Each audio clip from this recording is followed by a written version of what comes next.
எல்லாருக்கும் இலவசமா மருத்துவம் கொடுக்குறது சாத்தியம் நமக்கு தோன்றதா? இட்ஸ் இம்பாசிபிள்ன்ற. என்ன சார் இலவசமா டிவி கிரைண்டர் மிக்சி ஃபேனு ஓட்டு காலுக்கு 5000 ரூபாய்லாம் கொடுத்த ஊர் சார் நம்ம ஊரு. மருந்து மாத்திரை கொடுக்க முடியாதா? விஜயகாந்த் சார் சொல்ற மாதிரி ஒன்று சொல்றேன். தலை சிறந்த டாக்டர்களை உருவாக்கி 34 வெளிநாடுகளுக்கு அனுப்பி வைக்கிற லிஸ்ட்ல இந்தியாவுக்கு முதலிடம். ஆனா அதே சமயம் தன்னோட சொந்த மக்களுக்காக தரமான மருத்துவத்தை தர நாடுகளோட வரிசையில் இந்தியாவுக்கு 112வது இடம். ப்ராப்பர் மெடிக்கல் குவாலிஃபிகேஷன் இல்லாத டாக்டர்கள் மட்டுமே நம்ம நாட்டில் 57.3%. ஒரு வருஷத்துல இந்தியாவில் நடக்கிற மெடிக்கல் எரர்ஸ் மட்டும் எவ்வளவு தெரியுமா?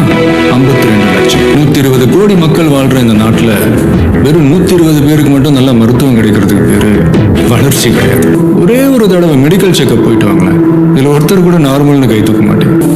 நார்மலா இருக்கிற உங்களை பேஷண்டா மாத்த கார்பரேட் ஹாஸ்பிட்டல்ஸ் பண்ற டெக்னிக் தான் மெடிக்கல் செக்அப்.